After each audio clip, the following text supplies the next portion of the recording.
buenas tardes, amigos. ¿Cómo están? Me da muchísimo gusto saludarles, pero antes, ¿se inscribieron en lo de las despensas? ¿Por qué la risa nerviosa? O sea, ya, ¿se inscribieron o no se inscribieron? Escúcheme, si no se inscribieron y son parte de Vida In, háganlo.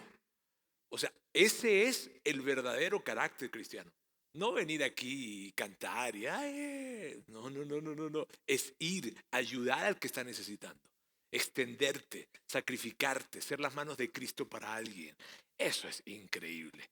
A mí me encantó lo que están haciendo acá en el campus, de verdad les digo. Me encantó. Yo estaba como que mirando, a ver, yo quería mirar para atrás, a ver, ¿están tomando el código QR? ¿Lo están tomando de verdad? ¿Sabes? No, de verdad, amigos, no pierdan esa oportunidad. Si no lo han hecho, háganlo, porque eso es lo que verdaderamente Jesús nos invita a hacer. Queremos ser conocidos por el amor que nosotros llevamos a otros, no por lo que creemos, sino por lo que hacemos. ¿Bien? Muy bien. Y empecé así como que a predicar aquí ya, ¿verdad? Pero no, no, no. Mírenme, amigos, qué gusto me da saludarles. Siempre que vengo acá me emociona muchísimo porque tengo tiempo para poder visitarles, para platicar con ustedes, para disfrutar del increíble clima de esta ciudad que me encanta esta espectacular ciudad y yo lo disfruto mucho cada vez que estoy acá. Mírame, si es la primera vez que tú estás con nosotros, permíteme decirte, nosotros somos una iglesia que está en diferentes ciudades, ¿ok? Estamos obviamente acá en Ciudad de México, pero también estamos en Monterrey, que es de donde yo vengo, se me nota el acento, ¿verdad? Regio, de Monterrey.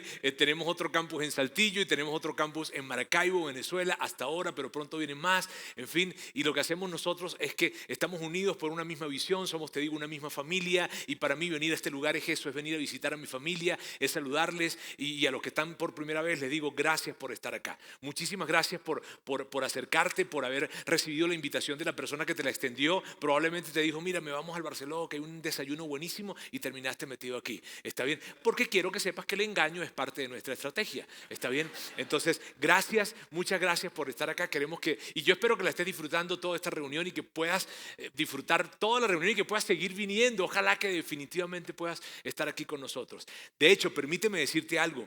Nosotros hacemos algo que llamamos series, y las series son un tema que vamos desarrollándolo cada semana, ¿ok? Y hoy justamente estamos en medio de esta serie que hemos llamado Milagros ayer y hoy, ¿ok?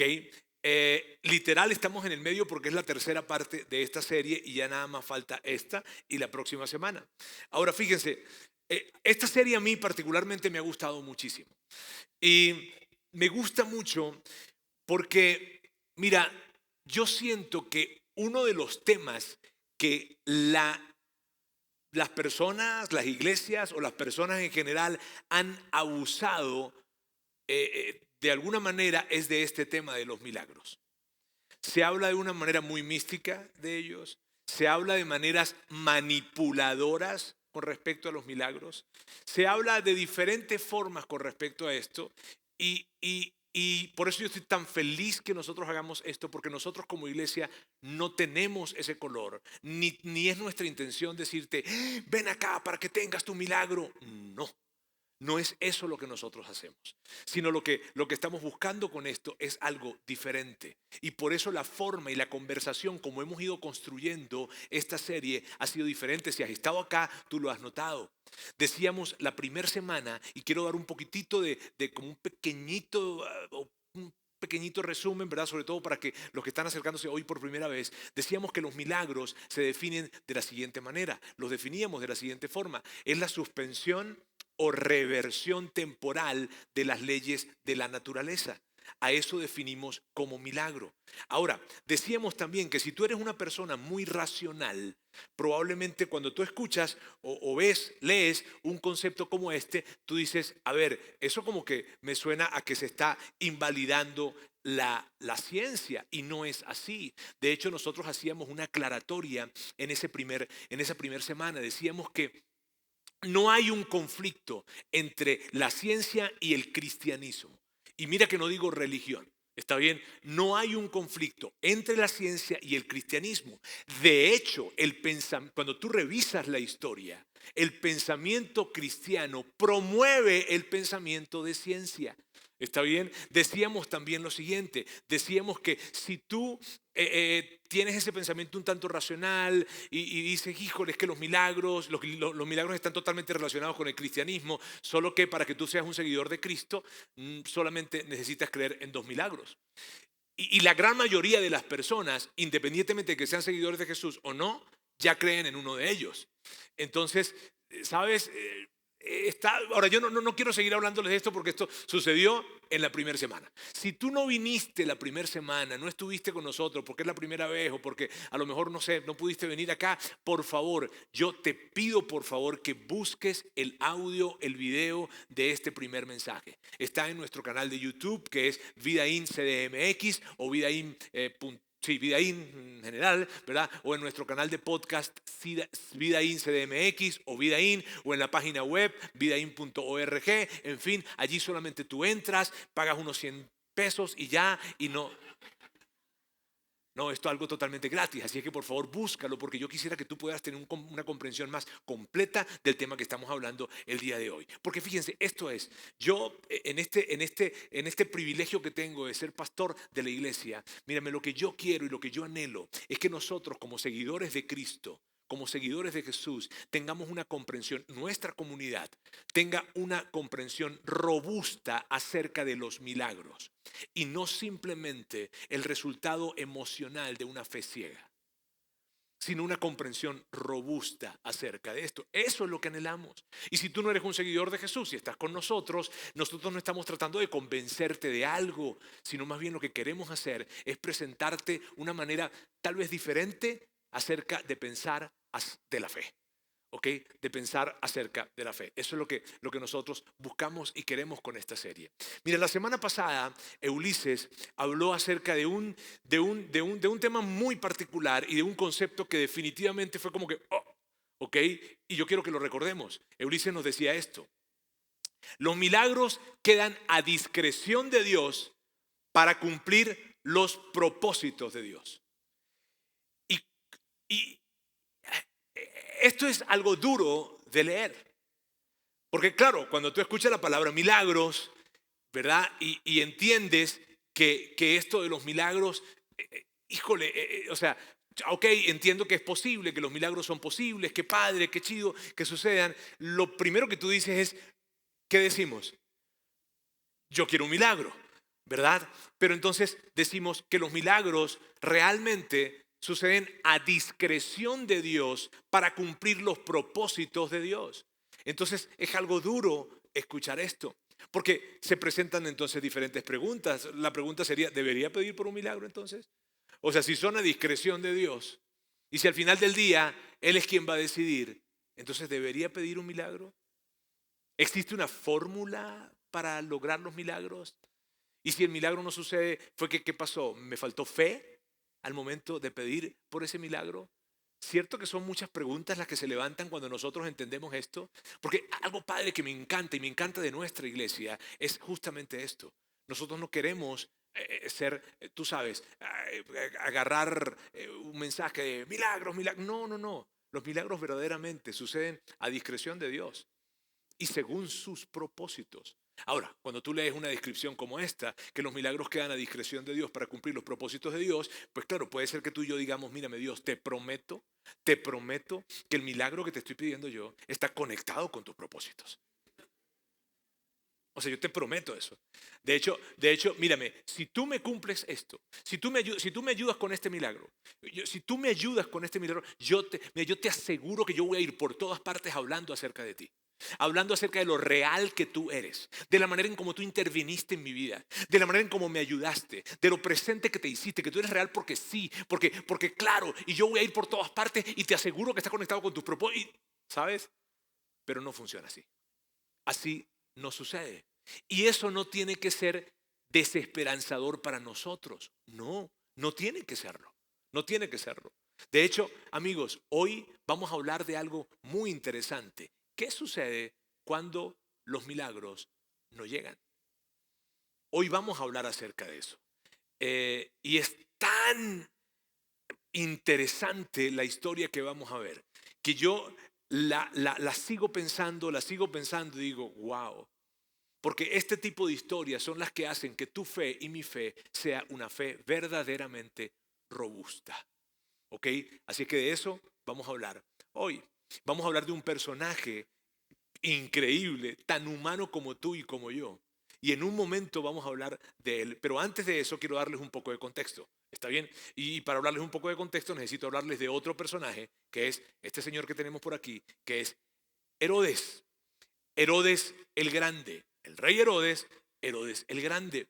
¿Y el Grande por qué? Porque era un gran constructor, porque se le decía el Grande también para poder diferenciarlo de sus hijos, porque tenía muchos hijos que se llamaban también Herodes. Herodes el Grande también porque era un gran hombre malo. O sea, era muy malo. Él fue el que mandó a asesinar los niños cuando nació Jesús allá en Belén. ¿Lo recuerdan? Ok, él es del quien estamos hablando. Ahora, Herodes tuvo 10 esposas. 10 esposas, de las cuales vamos a hablar rápidamente de 5 de ellas para los efectos de nuestra conversación. ¿Está bien? Y por aquí vamos a verlas. Entonces está Doris, está Marián y están todas estas que están acá. Que por cierto, Marián fue su amor, o sea, ese amor increíble. La amó con locura hasta que la mató. ¿Ok? Pero la amó con locura. ¿Ok? Esa fue una de sus esposas. Ahora, por otra parte, Herodes tuvo 14 hijos. De los 14, ok, vamos a hablar de 7 de ellos, bien, que están por acá. Está Antípatro, Aristóbulo, Antipas, nombres para hijos, si están buscando nombres, ¿verdad?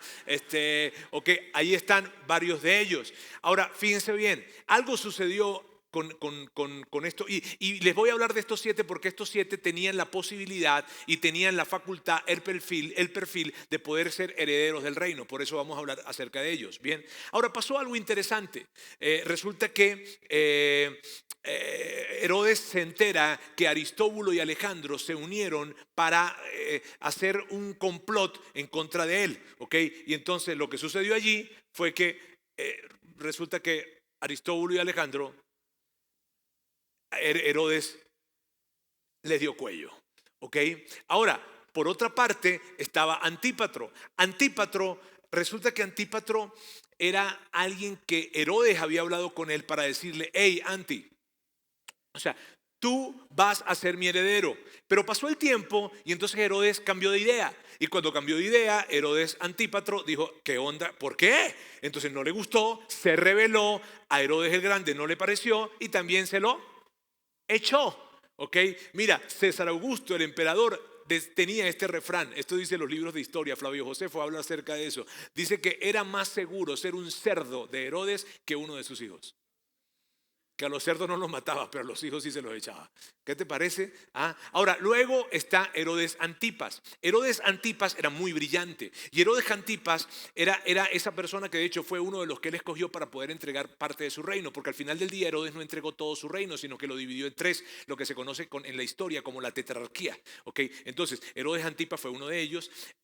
Y él está por allí, ahorita vamos a hablar acerca de él. Pero sucedió algo inusual en la familia de Herodes. Y es que se levantó una mujer. Lo cual era inusual para ese tiempo, que una mujer fuera a ganar popularidad, y ganó popularidad. Ella era muy hermosa, muy inteligente, muy brillante. Se llamaba Herodías, y Herodías era hija de Aristóbulo. Por aquí está, Aristóbulo tuvo 3 hijos y Herodías era una de sus hijas. Ahora, Herodías luego con el tiempo termina casándose con Filipo, que Filipo es otro de los...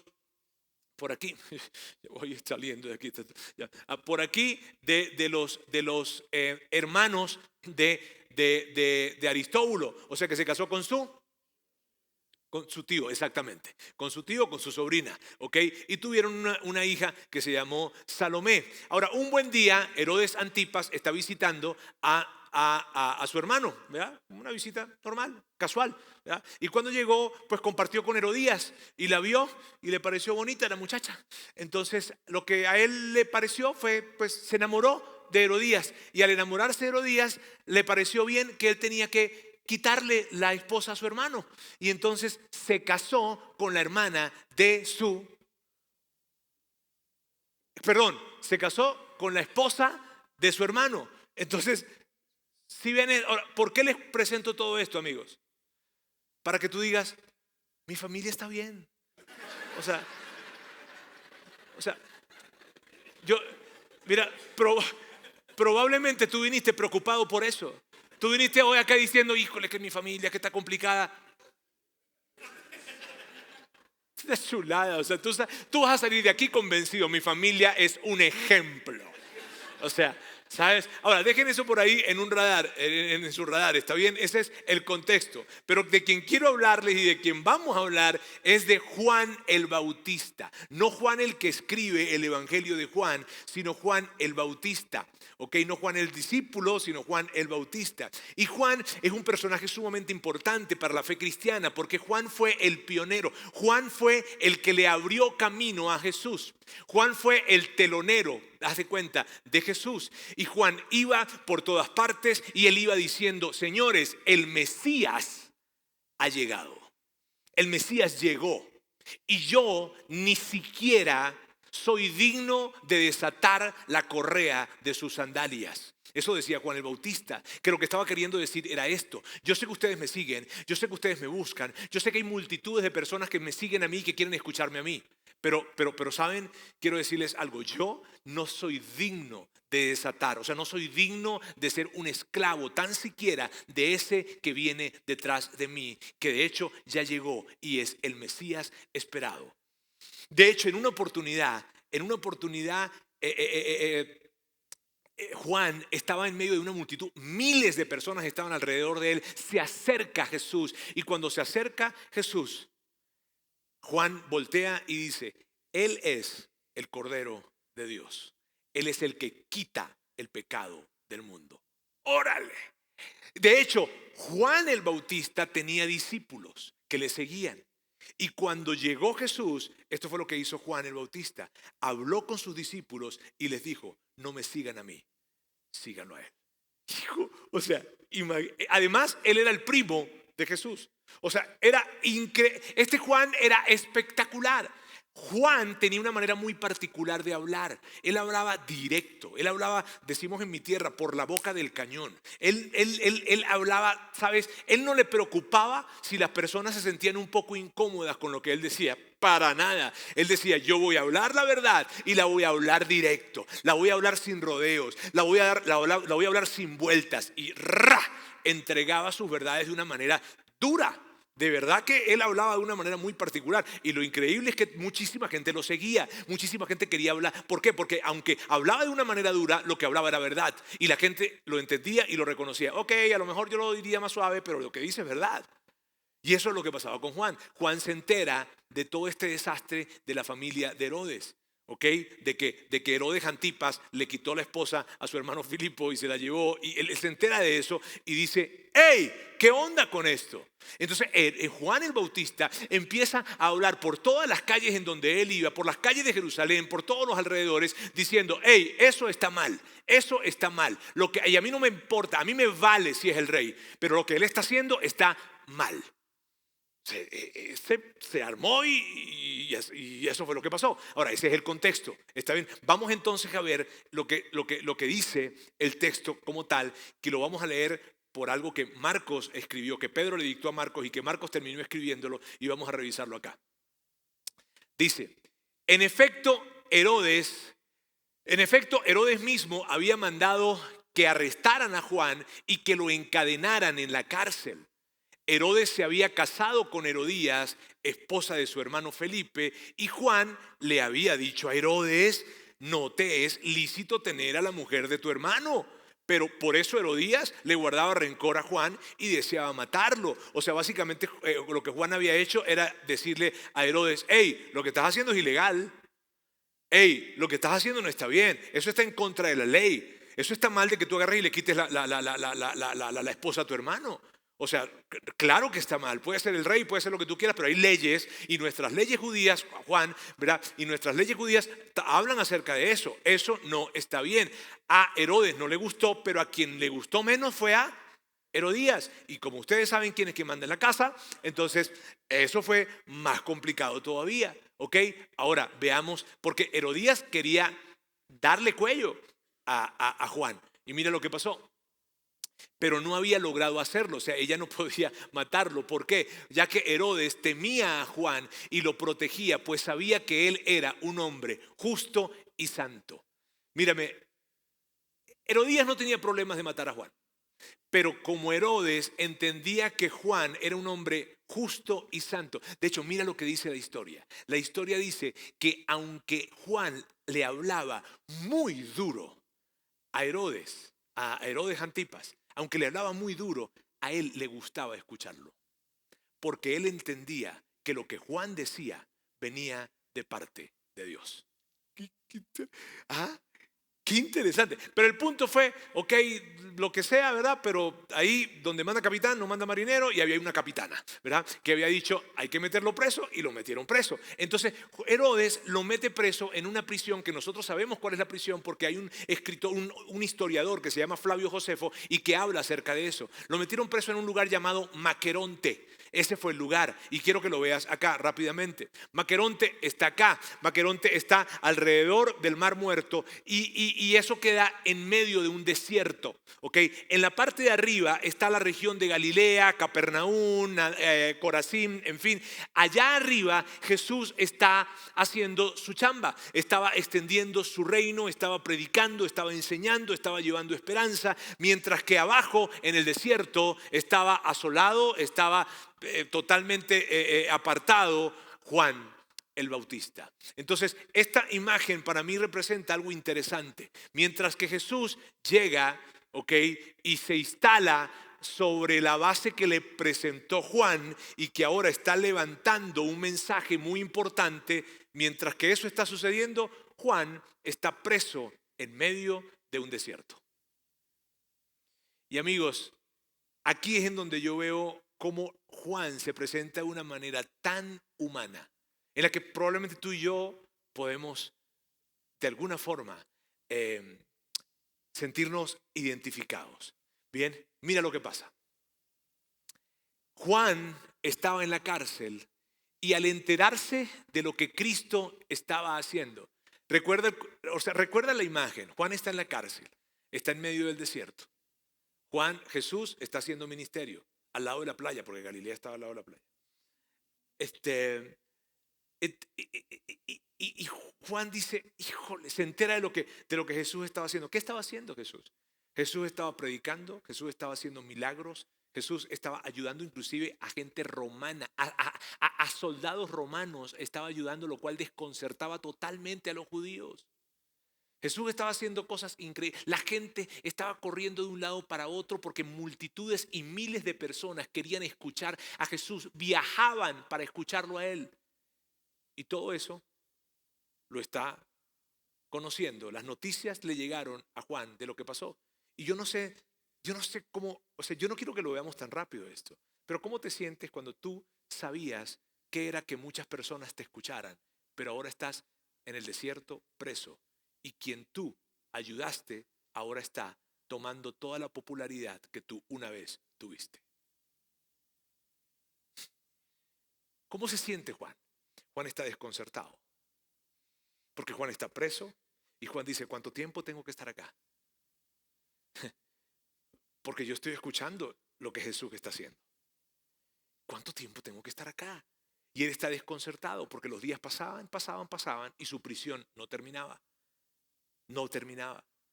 Entonces Juan hace algo magistral. No magistral, me refiero muy humano. ¿Está bien? Mira lo que hace Juan. Allí dice, Juan estaba en la cárcel y al enterarse de lo que Cristo estaba haciendo, él envió a sus discípulos a que le preguntaran a Jesús, ¿eres tú el que ha de venir o debemos esperar a otro?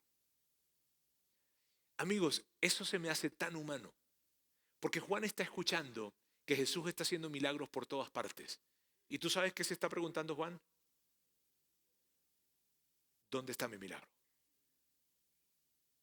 Jesús está yendo por muchas partes, haciendo milagros, haciendo cosas increíbles, y Juan lo está escuchando.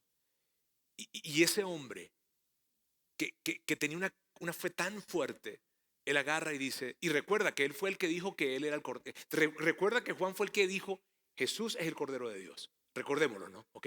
Pero el mismo que dijo Jesús es el Cordero de Dios, ahora está preguntándole a Jesús, ¿eres el Cordero de Dios? El mismo que se paraba frente a reyes a desafiarlos, el mismo que recorría millas y millas para hablarle a las personas que estuvieran enfrente y decirles, arrepiéntanse, acérquense a Dios, ahora está teniendo una crisis de fe. Y ahora está diciendo, ¿eres tú?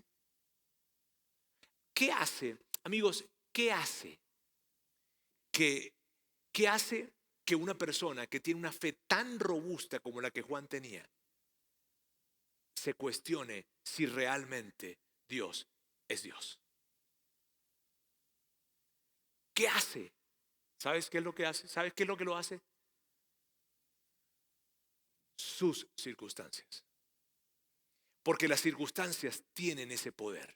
Amigos, esto es tan humano y tú y yo lo sabemos. Tú y yo, cuando las cosas están bien, ¿cierto que? Yo escucho a una familia ¿cómo se llama? En Monterrey que siempre me dice esto. No, Dios es tan bueno, pero con nosotros se la baña. Sí, y tú sabes, y tú te das cuenta porque las cosas van muy bien. Entonces, yo sé que tú y yo hemos pasado por esos momentos en los que sí, las cosas están muy bien. Y nosotros estamos tan felices por eso, ¿cierto? Y ay Dios, es que Dios es tan increíble. Y sí, hay cosas que están pasando en el otro lado del mundo que no están tan buenas, pero como contigo están pasando buenas, Dios es tan bueno. Pero cuando esas circunstancias nos alcanzan a nosotros, las cosas cambian. Y tú lo sabes, porque tú tienes tu historia. Yo quiero hablarles de un momento de mi vida, que más que un momento es una etapa que yo viví. Quiero tratar de simplificarla. Mírame, hace ya, no sé, hace como unos 24 años, algo como eso, yo recibí una llamada, de esas llamadas que tú no quieres recibir, ¿ok? Recibo la llamada, yo vivía en una ciudad que quedaba como a unos 7 horas más o menos de camino de la ciudad donde estaban mis padres, pero me llaman y me dicen, Roberto, papá tiene cáncer. Y si tú has recibido ese tipo de llamadas, tú sabes qué significa eso. Y tú sabes que no hay, o sea, normalmente cuando tú recibes esa llamada por primera vez en tu familia, tú dices, yo creía que eso le pasaba a otra gente, pero a mí no. A nosotros no nos pasaba. Y me pasó. Yo recuerdo que yo salí de mi oficina, me fui a un baño que tenía allí y yo dije, ¿cómo cómo se hace ahora? O sea, ¿qué haces cuando recibes esas noticias? Fue como una conversación con Dios rápida.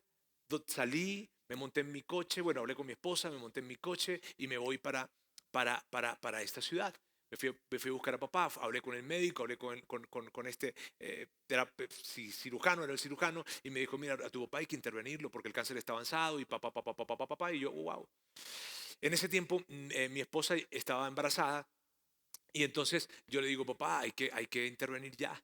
Entonces, a los 3 días hubo la operación. Y yo recuerdo tanto ver a mi papá, quien siempre lo vi como un hombre fuerte, porque era un hombre muy fuerte, y estaba allí, y él estaba yendo al quirófano, y cuando lo estaba llevando, yo lo vi y tenía miedo. Y yo agarré y me levanté de la silla donde estaba, y le dije, viejo, yo le decía así, viejo, por los nietos. Él sabía que venía la primera nieta. Él decía, hey, por los nietos. Entonces, él se me quedó viendo, me levantó la mano así y me dijo, por los nietos. Y entró al quirófano. Luego salió la operación chido, o sea, salió adecuadamente, ¿verdad? Y hay que esperar un proceso, empezaban el tema de las quimioterapias y todo esto. Yo me regreso y cuando llego a casa, más o menos una semana después, Sandra me dice, Roberto, ¿qué? Perdimos el bebé. Y ya yo, ¿sabes? Lo primero que pensé fue en mi papá. ¿Y qué le digo? Porque era por los nietos que había que pelear, que había que luchar. Entonces eso me desconcertó y yo dije, híjole Dios, ¿qué hacemos? Entonces, te digo, pasó eso, entramos en un proceso de quimioterapia. Si tú has estado en un proceso de quimioterapia con alguien muy cercano a ti, tú sabes de lo que te estoy hablando. Es algo muy complicado, muy difícil para la familia.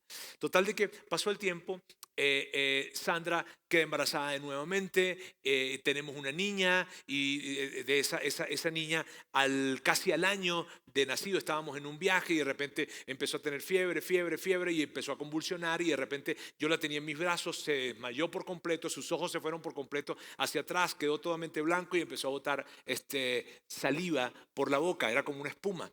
Y yo pensé que mi hija había muerto y fue algo, híjole, no te lo puedo explicar, los que han pasado por eso también lo entienden, y fue algo muy difícil. Entonces llevé a mi hija al hospital, la llevamos, era en otro idioma, yo no ni trataba de entender, total, todo un rollo, fue un drama. Total de que regresamos a Venezuela, estábamos en Venezuela en ese tiempo y me llaman y me dicen que mi papá está un poco complicado y yo digo, órale, entonces voy allá a ver cómo está mi papá. Entonces resulta que mi papá ahora había que operarlo de la próstata, el cáncer no era en la próstata, el cáncer era en su estómago, pero ahora tenía una complicación en la próstata y había que operarlo de la próstata y entonces voy para allá y le hacen la intervención de la próstata, yo estoy con él y tengo 30 y pico de horas sin dormir y veo que mi papá estaba alucinando por efectos de la anestesia, lo cual fue horrible y luego sale de allí y yo me agarro en el carro y digo no me puedo quedar un momento más aquí, tengo que irme a mi casa y me fui como unas 8 horas manejando, tenía 36 sin dormir, o sea fueron momentos muy difíciles. Cuando llego es como que llegué, me tiré a la cama y dije oh, Dios mío, y a la mañana siguiente mi hija otra vez tiene fiebre, otra vez convulsiona, otra vez tiene y ahora duró convulsionando mucho tiempo más, su brazo ¿cómo se llama? Se le contrajo y se paralizó, ¿verdad? Entonces tuvimos que llevar al hospital y duró 3 días en el hospital y yo estoy allí con ella y no puede ser. Y yo decía, Dios, era como que una cosa tras otra y luego a la semana me llama la oncólogo, me dice que tengo que ir a hablar con ella. Cuando un oncólogo te llama para hablar no es bueno, entonces me voy y me regreso otra vez a la ciudad, de vuelta a donde estaban mis padres, manejo 7 horas más, llego allá, ella se sienta conmigo y me dice, Roberto, a tu papá le quedan 3 meses de vida. Y yo salí y traigo toda la carga, ¿sabes? Vienen cosas sucediendo. Entonces llego y salgo. Yo recuerdo claramente el estacionamiento del hospital y me paré, me recosté en mi carro y dije, ¿qué hago? ¿Cómo sé si ahorita que vaya a ver a papá va a ser una de las últimas veces que lo vea? ¿Se lo digo? ¿Le digo que le quedan 3 meses? ¿O no le digo? ¿Qui- ¿Quién te educa para eso? ¿Quién te enseña eso? Y fue un momento muy difícil. Recuerdo que me quedé como 1 hora en el estacionamiento sin querer montarme el carro porque no quería llegar a la casa. Porque de hecho llegué, mi papá estaba enfrente y yo, viejo, y lo vi y seguí porque yo me iba a quebrar si lo veía y yo no quería que me viera de esa manera. Fue difícil. Total de que pasé una semana con él allí. eh, Fue la última vez que lo vi. Me fui otra vez y como a las 2, 3 semanas me llama, papá murió. Entonces tengo que regresarme, llegar. Yo soy hijo único, ¿está bien? Por lo tanto, los que tienen hermanos, de verdad, quiéranlos, ¿está bien? Este, yo llegué, tuve que resolver todo ese asunto, pasó una semana, de repente mi mamá se siente mal, me asusto de lo que vengo, y la llevamos al médico y en el médico me dice que mi mamá tiene una insuficiencia renal crónica y a la semana de que mi mamá le dicen eso, mi mamá murió. Y entonces 3 semanas después que mi papá murió, mi mamá muere. Pero lo de mi mamá no lo veíamos venir porque lo de mi papá tenía cáncer, pero lo de ella no. Y eso, yo llegué, recuerdo que llegué al apartamento donde vivía y empecé a lavar platos allí, a tratar de entretener mi mente y no pude seguir lavando los platos, sino que me quebré. Me quebré por completo y agarré y le dije, ¿qué onda contigo? O sea, está bien una cosa, pero esta y esta, o sea, ¿qué te pasa? Y como Juan, le hice ese tipo de preguntas. ¿Existes?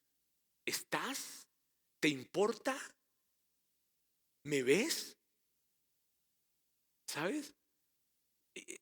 Porque nuestras circunstancias nos llevan a esos momentos. De vuelta con la historia de Juan. Juan le dice a los discípulos, vayan y pregúntenle a sus discípulos, a los discípulos de Juan, vayan y pregúntenle a Jesús si es Él. Porque yo aquí estoy preso y como que a Él no le importa mucho. Y como que si pueden recuérdenle quién fue el que lo introdujo. Pero pregúntenle. Y entonces los discípulos se van 7 días de camino. Y cuando llegan, yo me imagino los discípulos de Juan llegando a hablar con Jesús, entre ellos mismos. ¿Le preguntas tú? Sí, pregúntale tú. O sea, claro, porque le van a preguntar al Hijo de Dios, hey, ¿eres el Hijo de Dios? Entonces era como que tú sabes, había una tensión en esa cosa y ellos iban acá y ¿cómo le decimos? Le dices tú, le digo yo, no sé, a ver, no sé, pero tijera. No, o sea, fue total de que llegan y van a hablar con él y le hacen la pregunta. Entonces le dicen, hey Jesús, ¿sabes qué? Mírame, Juan es el que está mandando a preguntar esto, ¿está bien? Entonces Juan dice que si tú eres el que había de venir. Y mira lo que le responde Jesús. Vayan y cuéntenle a Juan lo que están oyendo y lo que están viendo. Los ciegos ven, los cojos andan, los que tienen alguna enfermedad en la piel son sanados, los sordos oyen, los muertos resucitan y a los pobres se les anuncian las buenas noticias. Y tú ves eso y tú dices, ¿no será eso echarle limón en la herida? Dime si no. O sea, hey Juan, o sea, súper bien están yendo las cosas, Juan. Juan, ni te imaginas. O sea, desde que tú me dejaste a mí el asunto, increíble. Y claro que tú y yo podemos pensar y decir, pero es duro eso. Pero el punto es este, amigos. Jesús le está, y no quiero que te pierdas de esto, por favor. Jesús le está dando a Juan, a los discípulos, a Juan y a ti y a mí, la mayor y mejor herramienta para navegar por las crisis que tengamos en nuestras vidas. Porque básicamente lo que Jesús le está diciendo a Juan es esto. Juan, mira más allá de tu prisión. Juan, mira más allá de tus circunstancias. Yo sé que estás en una prisión. Yo sé que estás en circunstancias complicadas, pero eso no ha impedido la obra de Dios afuera de tu prisión. O sea, es increíble esto. Nuestras circunstancias muchas veces se terminan convirtiendo en nuestras prisiones y no podemos ver más allá de ello. Y hay cosas que están sucediendo mientras que nuestras circunstancias son difíciles, cosas buenas, cosas espectaculares que están sucediendo, pero no podemos verlas. ¿Por qué? Porque un efecto de las circunstancias en nosotros es que nos colocan un enfoque y un lente en nosotros mismos. Y lo que Jesús, de una manera magistral, con la sabiduría que puede tener Dios, dice, para que puedas atravesar esto, necesitas mirar más allá de tus circunstancias. ¡Wow! Si tú no eres un seguidor de Jesús, tú no tienes que ser un seguidor de Jesús para tomar este principio. Me refiero, tú puedes tomar este principio, porque si tú hablas con un psicólogo y con un experto del comportamiento humano, te va a decir exactamente lo que Jesús le dijo a Juan. Juan, mira más allá de tus circunstancias. Y claro, tú dices, híjole Roberto, esto es malo, esto es difícil, sí. Cuando yo estaba en Venezuela, en ese momento de mi vida en el que no te lo puedo explicar la presión que yo tenía, yo tomé el teléfono porque ya me habían hecho la invitación para venirme a vivir acá a México. Entonces tomé el teléfono para llamar y decirles que yo no iba a aceptar la invitación, que había un momento muy difícil en mi vida y que yo no tenía mi mente pensando en que me iba a mudar del país. Sin embargo, antes de hacer esa llamada, hablé a mi mentor, a quien es mi mentor, pastor en Venezuela, y él me dijo, Roberto, me escuchó todo y él sabía lo que estaba pasando y escuchó lo que la decisión que iba a tomar, y él me detuvo y dijo, Roberto, y yo no lo dejaba hablar. Roberto no lo dejaba, aunque no les parezca, pero sí, Roberto, y yo no lo dejaba hablar. Roberto, y de repente me dice, Roberto, ajá, la vida continúa. Y yo sé que puede sonar duro decirle eso a una persona que acaban de morir sus padres y que está enfrentando una enfermedad con su hija que no sabe si va a quedar con secuelas, pero la vida continúa. Y no me pareció lindo, empático lo que él me dijo, pero era la verdad. La vida continúa. Si no hubiese continuado eso, probablemente no estaría aquí con ustedes. Y fue algo increíble. Ahora, es lo que está pasando allá. Entonces, Jesús, ahora no vayan a pensar en ningún momento que Jesús y Juan estaban enemistados y por eso Jesús dejó a Juan allá. Está bien, para nada. De hecho, mira lo que cuando los discípulos de Juan escuchan a Jesús decirle, ok, vayan y díganle esto, pues se van ellos, ¿verdad? Y cuando se están yendo, Jesús dice algo que yo creo que lo dijo de una manera en que ellos alcanzaron a escuchar. Pero mira lo que dice Jesús de Juan.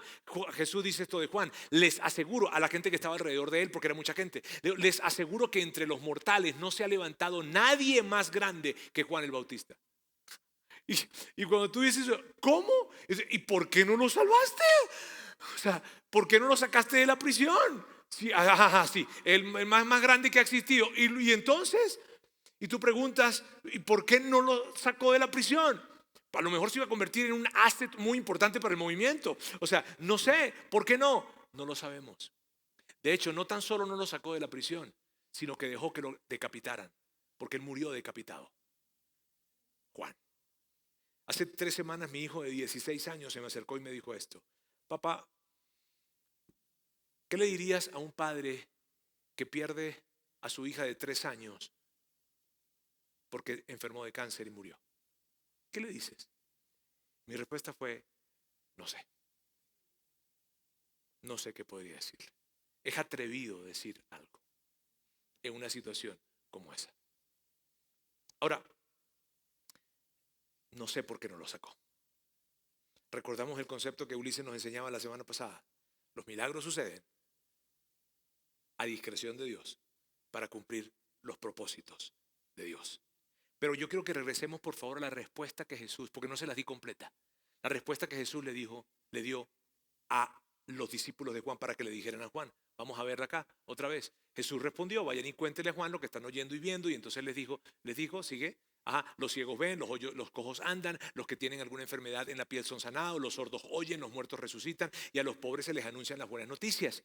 Pero no había terminado todavía de decir allí lo que seguía. Y eso fue lo que les dijo.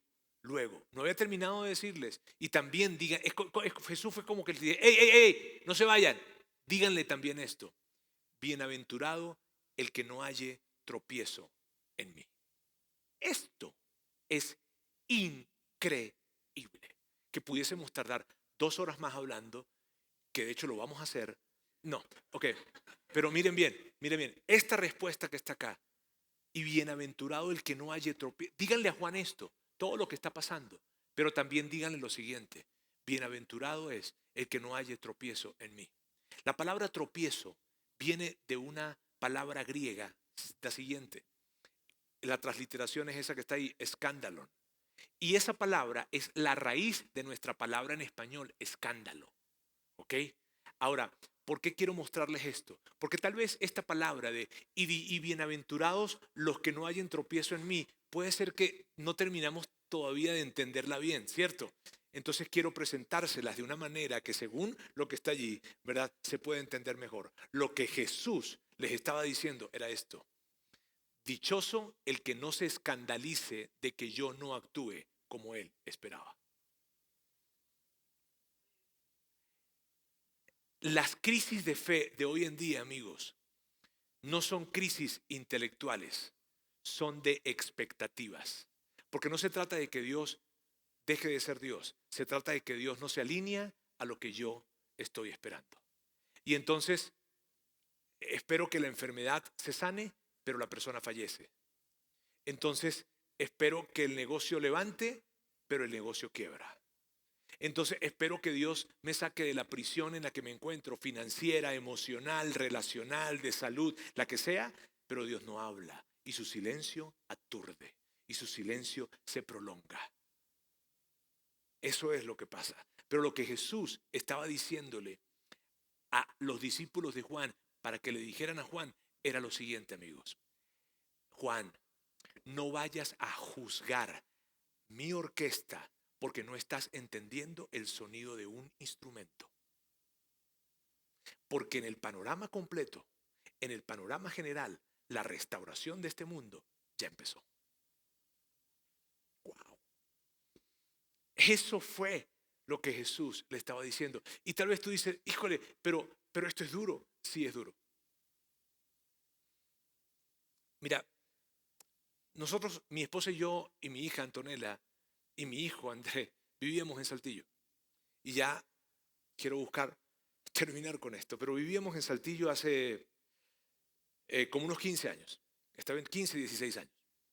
Estando allá, yo decidí renunciar a la organización a la que pertenecía y dije, voy a dedicarme ya ahora sí por completo a esto de la iglesia. Estaba siempre conectado con la iglesia, pero dije, quiero irme a Monterrey a iniciar la iglesia en Monterrey. Le dije a Sandra estaba súper feliz, súper contentos, vamos a vender la casa, vamos a salir de acá y nos vamos para allá, súper emocionados. Y nosotros como que Dios, mira lo que estamos haciendo, wow, tú sabes, en fin. Y nos mudamos entonces y nos fuimos para Monterrey. El tema fue que en esos meses, más o menos como en octubre aproximadamente, mi esposa Sandra sale embarazada. Y eso fue algo también espectacular, porque qué chido, o sea, muy felices. O sea, nosotros siempre hemos pensado y queríamos 3 hijos y llegó el tercero. Entonces, súper bien, hablamos, festejamos, nos fuimos a Venezuela a contarle a la familia, llegamos allá, brindamos, pensábamos en nombres, pensábamos en todo, tú sabes, súper chido. Nos regresamos otra vez a Monterrey, estábamos allí. Ese año íbamos a plantar la iglesia. De hecho, ese año no, a los 2 meses íbamos a plantar la iglesia, o al mes la íbamos a plantar, y estábamos súper contentos. Y de repente yo tengo que irme a Costa Rica para un viaje de trabajo, me voy a Costa Rica, y cuando estoy en Costa Rica estaba en una comida y de repente Sandra me llama y me dice, Roberto, perdimos el bebé. Y yo recuerdo que esa pérdida yo la sentí muy, muy profunda. ¿Tú sabes por qué? Porque cuando tú estás yendo y dejando todo para servirle a Dios y para plantar su iglesia, tú nunca te imaginas que cosas malas te vayan a suceder. Porque le estás sirviendo a Él. O sea, la gente se acerca conmigo y me dice, tú tienes contacto con Él. Y yo salí de esa comida, me fui a la habitación del hotel, estaba haciendo la maleta, y cuando estaba haciendo la maleta así dije, ¿sabes qué? No me hables. Sí, sí, porque yo no te entiendo. O sea, no te entiendo. Yo creí que tú querías que yo plantara tu iglesia. Pero si estoy yendo a plantar tu iglesia, ¿no podrías al menos cuidar a nuestro hijo? Porque no es mi negocio, es tu iglesia. Y peleé con él allí. Y luego me monté en el avión y como que la rabia como que ya se me bajó un poquito. Y cuando iba en el avión yo escribí algo. ¿Me permiten leérselo? Esto fue hace 14 años. Esto fue lo que escribí.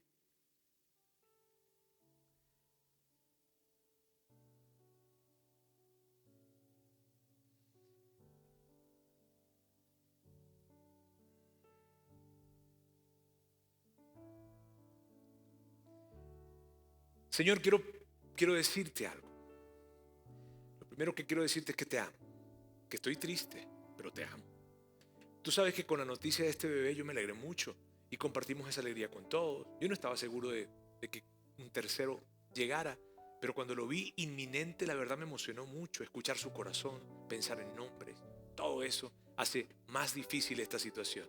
Pero yo sé que tú siempre quieres lo mejor para nosotros. Nos cuidas de peligros y de situaciones que nosotros ni siquiera vemos. Nuestras vidas están en tus manos, mi familia está en tus manos. Ahora, yo solo quiero pedirte con mucha humildad que por favor nos concedas otro hijo. Pero si eso no está en tu plan, o si de alguna manera eso no está bien para nosotros, pues te doy gracias porque siempre estás tan interesado en nosotros. Y aunque nos duelan algunas situaciones, tú las permites para nuestro bien o para el bien de otros. Y como padre, yo entiendo lo que significa que mis hijos pasen por algún dolor para su propio bien. Papá, te amo. Ya vamos a aterrizar. Tal vez con solo hablarlo en mi mente hubiese sido suficiente, pero yo necesitaba asegurarme de haber tenido esta conversación. Esa fue mi conversación con Dios. Y amigos, el no hallar tropiezo, el no escandalizarnos cuando Él no actúa de acuerdo a lo que nosotros pensamos, no es algo perfecto. Es imperfecto. ¿Sabes? Yo salí, peleé con Él, no me hables, pero luego estoy en el avión escribiéndole esto. Porque vamos y venimos en esas emociones. Pero lo importante es esto, no hallar tropiezo en Él. No a causa de lo que nosotros esperamos que suceda y que no sucede. Perdamos entonces la realidad de que Dios está y Él es el dueño de todo. Vamos a recordar eso que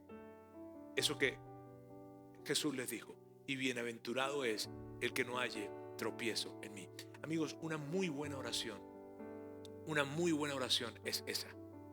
Es: Dios, ayúdanos a ver más allá de nuestras circunstancias. Si tú estás en un momento de crisis, si estás en un momento en donde tú anhelas un milagro, pero estás metido allí, dile: ayúdame a ver más allá de mis circunstancias. Ayúdame a ver más allá de tu prisión. Ayúdame a entender que tú estás haciendo algo en otros lugares y de otras maneras. Ayúdame, por favor. Y si tal vez te digo, tú estás en este momento esperando un milagro, tal vez tú me preguntes a mí, tú digas: pero Roberto, ¿y entonces debería pedir un milagro? Y mi respuesta para ti es esta: sí, claro que sí debes pedir un milagro, claro que sí, pídelo con convicción, pídelo. Pero Roberto, ¿hasta cuándo? Tengo tanto tiempo pidiéndolo. Pídelo. ¿Y hasta cuándo lo voy a pedir? Hasta que algo suceda. Pidámosle a Dios ese milagro, pero dejemos que Dios defina el milagro. Hay un teólogo contemporáneo que dice esto: cada vez que estemos en una crisis, por favor, miremos hacia atrás para ver todo lo que Dios ha hecho. Miremos hacia afuera de nuestra crisis para ver todo lo que Dios está haciendo, y miremos hacia arriba para discutir con Él. Entonces, miremos hacia atrás, miremos hacia afuera y miremos hacia arriba. Permítame orar. Dios, quiero darte gracias porque tú nos ayudas a construir una fe sólida, una fe robusta, una fe que vaya más allá de nuestras expectativas. Porque nosotros esperamos cosas que ni siquiera o necesariamente son las que deberíamos esperar. Como seres imperfectos podemos esperar cosas imperfectas en un mundo imperfecto. Pero tú, Dios, eres un Dios perfecto.